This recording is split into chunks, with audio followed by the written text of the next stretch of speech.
Hello and welcome to the Aragon Analytics channel.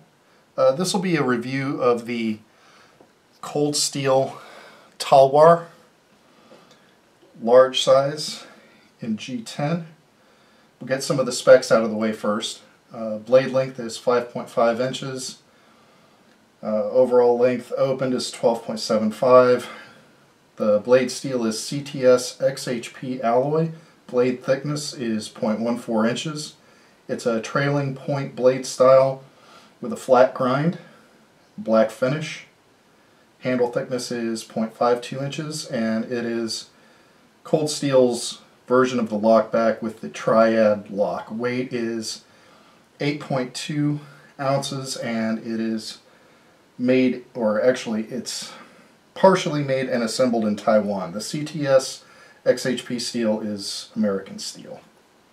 So on to the knife. The first thing that I noticed when I opened up this blade, aside from the absolute huge size, is how it really bears a remarkable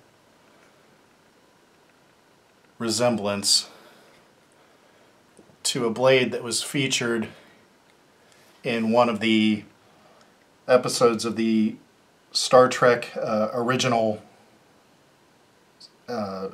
series episodes, and that was the Wolf in the Fold episode, which was basically a reimagining of the Jack the Ripper myth, and the killer in that episode utilized a knife that looked remarkably like this one.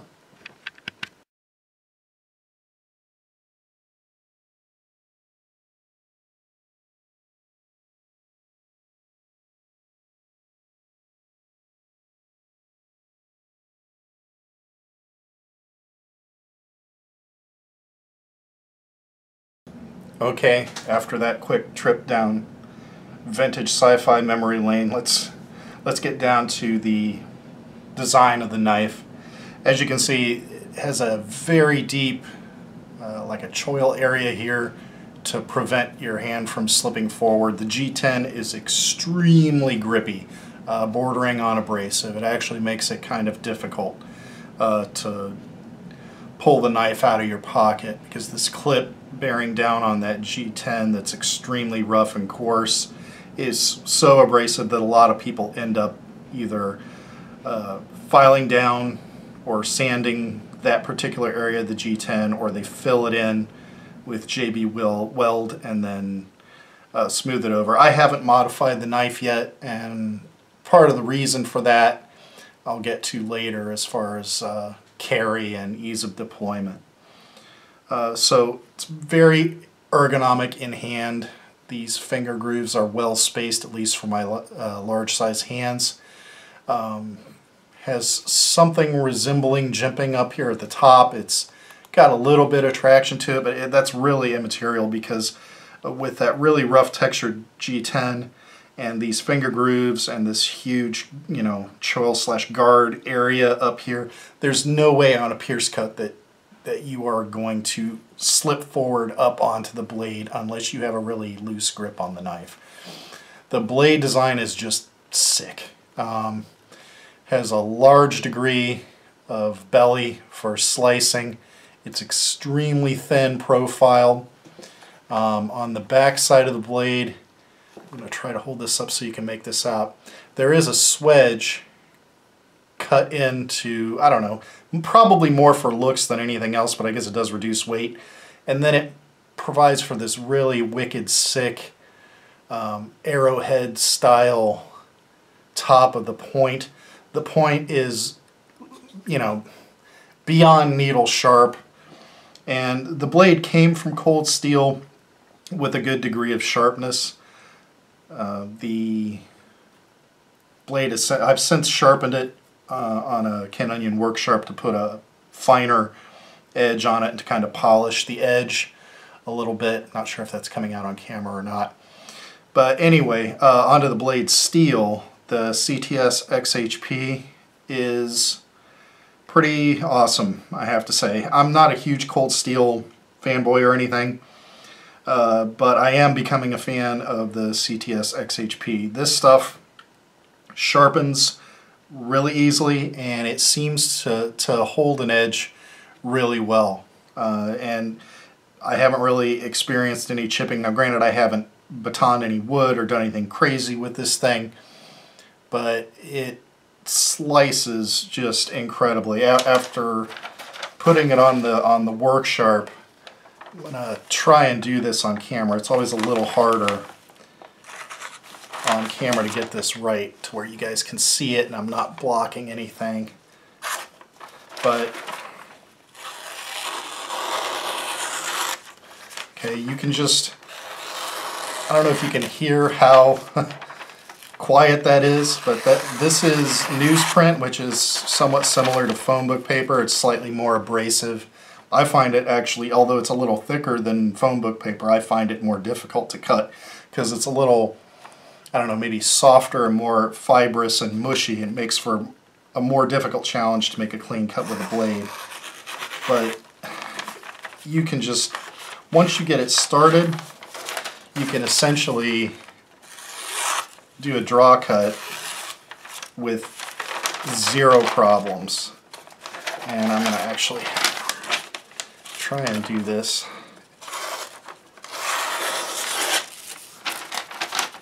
on camera so you guys can see it. But yeah, it's just sick how sharp that blade is. Let's see, I suffer from sharpener's mange, but I'll see if I can demonstrate.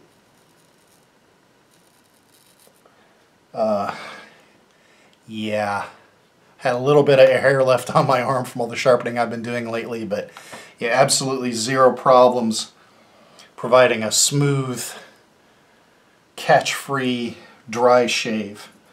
So yeah, it's wicked sharp, and with the edge geometry, it is going to be an amazing slicing cutter, and the pierce cutting with that kind of reinforced tip, even though the blade is very thin, it's just phenomenal for that intended use.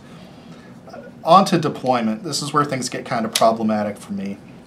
Blade retention is pretty good. I don't know if you can see that on camera, but it is kind of, when you shake it, it does come out about that far, but it will not. I can't really get it to come out all the way. That's partially due to the lockback design. That's a good thing. Retention, especially with a blade you could do surgery with that has that fine a cutting edge, you don't want that thing accidentally opening in your pocket. And so blade retention's pretty good. Speed of deployment with a standard deployment with your thumb is very good. Cold Steel puts something, it's somewhat similar to what Emerson Knives does. They put a thumb disc. This is more of a thumb square that they screw into the top of the blade. It works. It provides good purchase for your thumb, and deployment that way is absolutely zero problem. Another way you can deploy the knife, if you look at the design of that thumb plate, it has a small area where your pocket can get snagged as you're drawing the knife out of your pocket. Your pocket will get snagged in that area and the knife will deploy that way. It's similar to an Emerson wave feature. It's not my favorite way to deploy the knife because it's not, in my experience, very reliable. And with this ultra aggressive G10, it makes it hard to draw the knife out of the pocket. And then we come to another problem with the knife. It's hard to draw out of your pocket. Granted, you could, sand that down a little bit. But if this thing is sitting in your pocket like this, okay, and you reach in and you pull it out, this is where you have the knife. Now, if you've decided to wave deploy it, maybe it's opened correctly and all the way, Maybe it hasn't. Maybe it's done one of these things and you're sitting there going like, you know, that, trying to flick it the rest of the way out, which happens about 30% of the time. But say you want to thumb deploy this thing. Now you have absolutely zero provisions. Here it comes, kids. My famous hate on tip-up carry. Because you got to draw the knife out this way, you've got this really long, somewhat heavy piece of steel out here, and now you've got to set it against something and do that with your fingers to reach the thumb disc.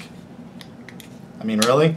I mean, you've essentially got the knife like this. Now I have large hands, but I can't open it that way. So that means I've got to partially pull it out of the pocket, grab it again, and do that if I want to do a thumb deployment. That sucks. That sucks hard. For these really oversized, large and extra large folders that Cold Steel does, they're really missing something that I feel is fairly important. And they'll say, well, you know, just wave deploy it. Well, if it deploys like that, and it's a self-defense situation, that's garbage. Sorry, it doesn't work for me. So the other problem is, you know, that thing I always mention, you know, with tip-up carry. If this thing, not so much a problem with this knife because it has pretty good retention, but if it does manage to work itself open in your pocket, you reach down in your pocket, guess what? If you've got it in there tipped down, especially like if you have this in a back pocket tipped down, you'll not have that problem. So real quick, let me go grab a couple of blades to give you a size comparison, to give you a sense of scale on this thing. Okay, so for a size comparison, put the Talwar size large at the bottom of the screen there. Here is a zero tolerance 0560 Hendrer clone. I'm going to actually line those up so you get an idea of differences in blade length. Here's a Spyderco Paramilitary 2. Here's a Spyderco Delica, and probably the more apt comparison here would be the Spyderco Tatanka. So you can see that the Tatanka has a slightly shorter blade, but guess what, kids? You can carry it tipped down, and when you pull it out of your pocket, guess what? You're easily able to deploy it, and it'll stay closed in your pocket. It won't slice your ass cheek off. So enough harping on tip-up carry, especially on these uber large folders. So here's a just a comparison, and you can see the blade geometry is a little more aggressive on the Talwar.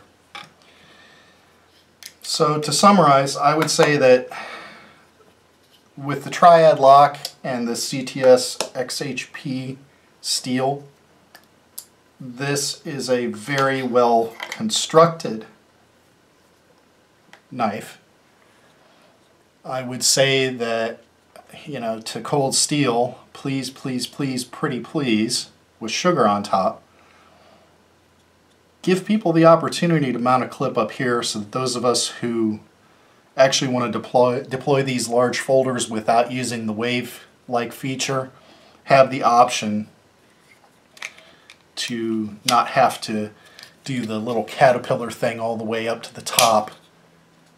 You know, it's just, you know, not great for speed of deployment. It's not great for retention under stress, and it's not great to have to do fine motor skills. Hold on. Okay, my thumb's up there now. I can open it. Under stress, that's just not a good thing. So, you know, my one recommendation to Cold Steel: please start putting tip-down carry on all of your otherwise high-value and well-made folding knives. I love the triad system. Some people say it's gimmicky. I think it's a nice sturdy way of making a defensive tool that's going to be subjected to a lot of weird torquing and weird angles of force applied to the pivot and the lock and all that other stuff. You want all the strength you can get. So kudos to them for that. This is a really slim, carryable, yet capable and durable design, with the one major flaw being that even if you decided to take this to someone and have them tap it out for screws, this is just G10 up here at the front. It's not like the, if you look at a Cold Steel Espada, there's actually a little bit of metal up on this end that you could probably, you know, either tap it or have somebody tap it to put the screws for the clip up here and adapt it for carry that way. Or if you get the really fancy Espada that has the aluminum, I guess you could tap the aluminum. I don't know what the hardness is, but I'm assuming that, you know, tapping it, putting some Loctite in there would keep that clip where it needs to be. This doesn't give you that option. So I'm all about having options. I like options, and the only options here are left or right. So I don't carry this thing for that reason. I'm going to keep it on hand until I can find somebody who's interested in buying it. It's not due to lack of quality, it's just lack of the ability to carry the thing in a tip-down configuration is what killed it for me. So anyway, thanks for coming by to take a look at this blade, and we'll look forward to seeing you in the next video.